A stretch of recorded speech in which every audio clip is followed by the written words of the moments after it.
কার সাথে আমার বিয়ে হবে তাকে একদম নির্ধারণ করা, নাকি এটা কর্মফল? আমার মায়ের বয়স ৭৫ বছর, তিনি আমার ২ ভাইয়ের উপর নির্ভরশীল।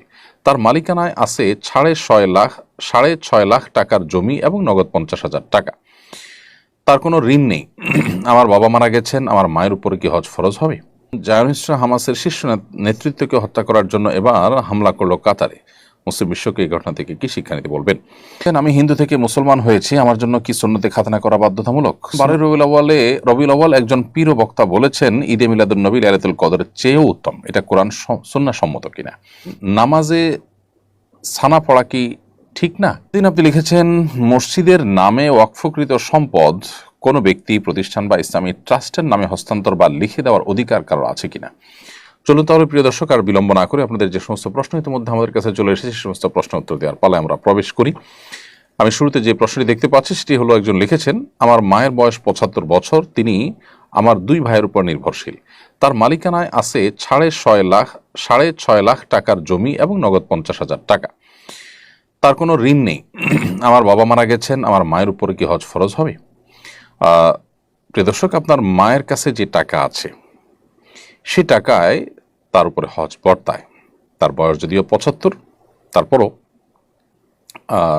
তার মালিকানা যে জমি আছে সেই জমির উপর তিনি নির্ভরশীল নন, অর্থাৎ এটা তার কোনো ফসলি জমিন, সেটা দিয়ে তার জীবিকা চলে এমন না, এবং নগদ যে টাকা আছে সেই টাকা দিয়ে তিনি হজ করতে পারেন। অতএব কোনো মাহরাম যদি তার সাথে থাকেন তাহলে মাহরামের সাথে তিনি হজে যেতে হবে। আর যদি কোনো মাহরাম না পান তাহলে শুধু এই টাকা দিয়ে তার উপর হজ ফরজ হবে না, কারণ একজন নারী, তিনি তার উপর হজ ফরজ হতে হলে তার এবং একজন মাহরামের টাকা লাগে। হ্যাঁ, যদি মাহরাম এমনিতেই ব্যবস্থা থেকে যায় বা হয়ে যায়, যেমন তার সন্তানদের কেউ, ভাইদের কেউ হজে যাচ্ছেন, তাহলে তাদের সাথে তার হজ করতে হবে।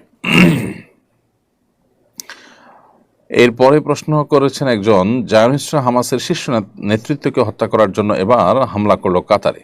মুসলিম বিশ্বকে এই ঘটনা থেকে কি শিক্ষা নিতে বলবেন? খুবই দুর্ভাগ্যজনক একটি বাস্তবতা যে আমরা এক একটি দেশ একের পর এক আমরা হামলার শিকার হচ্ছি, এবং প্রত্যেকে মনে করছি যে আমি তো ভালো আছি, অমুক আক্রান্ত হয়েছে। কিন্তু গোটা মুসলিম বিশ্ব যে আসলে একটি দেহের মতো, সেটা আমরা অনেকটা ভুলে যেতে বসেছি, দুর্ভাগ্য আমাদের। এবং এই জন্যই ফিলিস্তিনে তারা যে নির্মমতা চালাচ্ছে সেখানে আমরা কিছু শোক বার্তা জানিয়ে শুধুমাত্র আমাদের দায় সারছি। এই জন্য একের পর এক আমরাও কিন্তু আক্রান্ত হচ্ছি। এই ইহুদিবাদী রাষ্ট্র তারা তাদের যে হামলাকে প্রসারিত করছে এবং বিভিন্ন দেশগুলোতে, স্বাধীন দেশগুলোতে তারা হামলা করছে, এখান থেকে আমাদের বার্তা নেওয়ার আছে অনেক। কাতার আমেরিকার ঘনিষ্ঠ মিত্র দেশগুলোর মধ্যে থেকে একটি, আবার এদিকে জায়নবাদী এই রাষ্ট্রটিও আমেরিকার খুব কাছের দেশ, এবং আমেরিকার নির্দেশের বাইরে তারা সাধারণত চলে না, যা কিছু করে তারা সলা পরামর্শ করেই করে।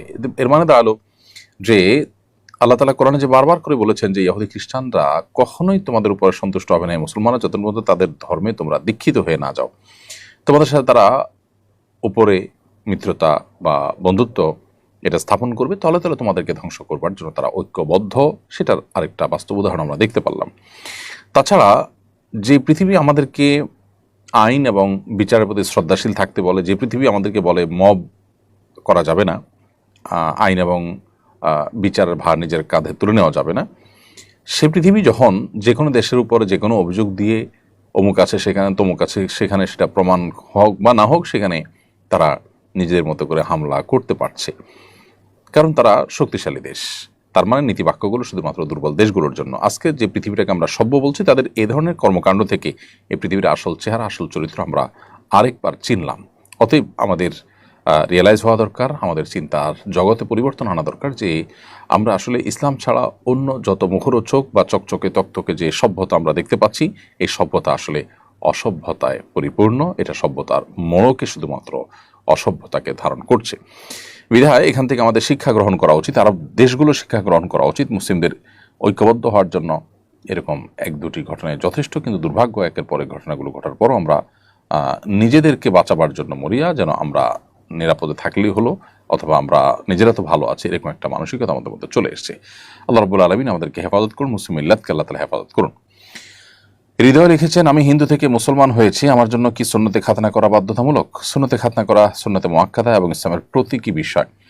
এমন একটা বিষয় যেটাকে শিআর ইসলাম হিসাবে আখ্যায়িত করা হয়েছে, এবং নবী সাল্লাল্লাহু আলাইহি ওয়াসাল্লাম এটাকে সুন্নাহের ফিতরাহ বা একেবারে প্রকৃতিগতভাবে সমস্ত পূর্বের নবী রাসূলদের কমন সুন্নাহর অন্তর্ভুক্ত বলে তিনি আখ্যায়িত করেছেন, জানিয়েছেন।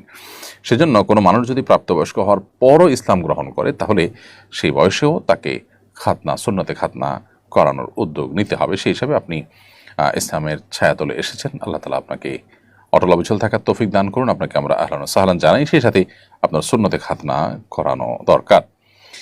এরপরে প্রশ্ন করেছেন 12 রবিউল আউয়াল একজন পীর বক্তা বলেছেন ঈদে মিলাদুন নবী লাইলাতুল কদরের চেয়েও উত্তম। এটা কোরআন সুন্নাহ সম্মত কিনা?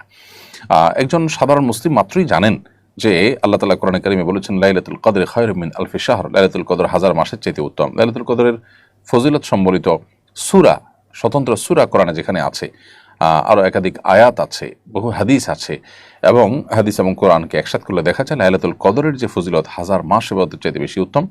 এত বেশি ফজিলত অন্য কোনো রাতে ইবাদতের ব্যাপারে বলা হয়নি। সেখানে রবিউল আউয়াল 12 রবিউল আউয়ালের এই দিন বা রাতের কোনো ফজিলতের কথা কোনো হাদিস আলাদা করে বলা হয়নি। হ্যাঁ, নবী করিম সাল্লাল্লাহু আলাইহি ওয়াসাল্লামের জন্ম এবং মৃত্যুর স্মৃতি বিজড়িত এই মাসটি আমাদের কাছে তাৎপর্যপূর্ণ সন্দেহাতীতভাবে, কিন্তু এর মানে এই না যে এই মাসের এই দিনের কোনো ফজিলত কোন হাদিসে আছে। অতএব 12 রবিউল আউয়ালকে লাইলাতুল কদরের চাইতে শ্রেষ্ঠ বলা তো দূরের কথা, লাইলাতুল কদরের সাথে তুলনা করারই আসলে কোনো কারণ নেই। এই বিষয়গুলো নিছক আবেগের কথা, এগুলোর সাথে কোনো সুন্নাহর কোনো সম্পর্ক নেই, এগুলোর সাথে তথ্য প্রমাণের কোনো সম্পর্ক নেই, এগুলো কোনো এভিডেন্স বা তথ্যভিত্তিক কোনো কথা নয়। অতএব মন গড়া এই সমস্ত শুধুমাত্র আবেগ সর্বস্ব কথা, এটা একজন মুসলিম বলতে পারেন না। মুসলিম যা বলবেন সেটা কোরআন হাদিস থেকে আহরণ করেই বলবেন। কোরআন হাদিস মন গড়া কোনো জিনিস কিন্তু নয়। সুরাইয়া আফরা আপনি লিখেছেন নামাজে সানা পড়া কি ঠিক না? হ্যাঁ, অবশ্যই নামাজ সানা তো পড়তে হবে, শুধু ঠিক না কেন, বরং নামাজ সানা পড়াটাই তো কাঙ্ক্ষিত এবং প্রত্যাশিত এবং হাদিস নির্দেশিত। তবে কোনো কারণে কেউ যদি সানা না পড়েন বা পড়তে ভুলে যান, তাহলে তিনি গুনাহগার হবেন না, তার নামাজ হয়ে যাবে। কিন্তু সুন্নার ব্যতিক্রম হলো একটা সুন্নাহ ছুটে গেল, কোয়ালিটি একটু কমে গেল, জাস্ট এটুকু। তো এই জন্য নামাজে সানা পড়ার চেষ্টা করতে হবে। নবী করিম সাল্লাল্লাহু আলাইহি ওয়াসাল্লাম সানা পড়তেন। সানা মানে হলো নামাজের শুরুতে সূরা ফাতিহার আগে যে দোয়া পাঠ করা। এখানে সানা না বলে আমরা এটাকে দোয়া ইস্তিফতাহ বলতে পারি, আরও ভালো হয়। কারণ এই জায়গায় নবী করিম সাল্লাল্লাহু আলাইহি ওয়াসাল্লাম অন্য যে আরও একাধিক দোয়া রয়েছে সেগুলো দেখা যায় যে আল্লাহর প্রশংসা জ্ঞাপক বাক্যের পাশাপাশি আল্লাহর পবিত্রতা জ্ঞাপক, আপনার আনুগত্য প্রকাশক বিভিন্ন দোয়া তিনি নিবেদন করেছেন, বাক্য তিনি পাঠ করেছেন। সেজন্য এটাকে দোয়া ইস্তিফতাহ অথবা সানা দুটোই বলা যায়। তো দোয়া ইস্তিফতাহ এটা নবী সাল্লাল্লাহু আলাইহি ওয়াসাল্লাম সূরা ফাতিহার শুরুতে, সূরা ফাতিহার আগে অর্থাৎ সূরা হাত বাদে নামাজের তাকবীরে তাহরিমের পরে, এরপর ইস্তিফতাহ দোয়া বা সানা পড়ে তারপর সূরা ফাতিহা সহ অন্যান্য সূরা শুরু করতেন। তো এই জন্য এটা সুন্নাহ। অতএব এই সুন্নাহটাকে আমল করার সুযোগ থাকলে অবশ্যই সেটি করা উচিত। এরপর ইখতিয়ার উদ্দিন আপনি লিখেছেন মসজিদের নামে ওয়াকফকৃত সম্পদ কোনো ব্যক্তি, প্রতিষ্ঠান বা ইসলামী ট্রাস্টের নামে হস্তান্তর বা লিখে দেওয়ার অধিকার কারো আছে কিনা? কেউ যদি দাতাদের অনুমতি নিয়ে করে এটা বৈধ হবে কিনা? এরকম করা হয়েছে, এখন করণীয় কি? মসজিদের নামে যে জিনিসটা ওয়াকফ করা হয়েছে, দান করা হয়ে গেছে, এটা মসজিদের হয়ে গেছে। এটাকে কোনো দানের পরে এটার মালিকানা কোনো প্রতিষ্ঠান বা ট্রাস্টের কাছে আর আসতে পারে না। হ্যাঁ, এটার পরিচালনার জন্য কোনো ট্রাস্ট দায়িত্ব নিতে পারে, সেটা ভিন্ন বিষয়। কোনো দানকারী ব্যক্তি নিজে কোনো ট্রাস্টকে, কোনো প্রতিষ্ঠানকে দায়িত্ব দিল তারা দেখভাল করার জন্য। মসজিদের নামে যেটা ওয়াকফ হয়ে গেছে ইতিমধ্যে, সেটা আর পরিবর্তন হয়ে কোনো ট্রাস্ট, কোনো প্রতিষ্ঠানের মালিকানা সেটা যেতে পারে না। কারণ ওয়াকফের জমি আসলে কোনো পরিবর্তন করা যায় না। এমনকি ওয়াকফের জমি বিক্রি করা যায় না, সেটার ওয়ারিস হিসাবে ভোগ করা বা এটা ওয়ারিসদের মধ্যে ভাগ করার কোনো স্কোপ নাই। এটা স্থায়ীভাবে আল্লাহর ওয়াস্তে দান হিসাবে বিবেচিত হয়। সেজন্য এই ট্রাস্ট বা প্রতিষ্ঠানের নামে এ ধরনের ওয়াকফের সম্পদ বা মসজিদের সম্পদ এটা দান করা যাবে না। এমডি আনোয়ার খান আপনি জানতে চেয়েছেন কার সাথে আমার বিয়ে হবে তাকে একদম নির্ধারণ করা নাকি এটা কর্মফল? ভাই আনোয়ার, এটা নির্ধারণ করা আল্লাহ রাব্বুল আলামিন নির্ধারণ করে দিয়েছেন কার সাথে কার বিয়ে হবে। নবী করিম সাল্লাল্লাহু আলাইহি ওয়াসাল্লামের একটি হাদিস থেকে সুস্পষ্টভাবে বিষয়ে আমরা নির্দেশনা পাই।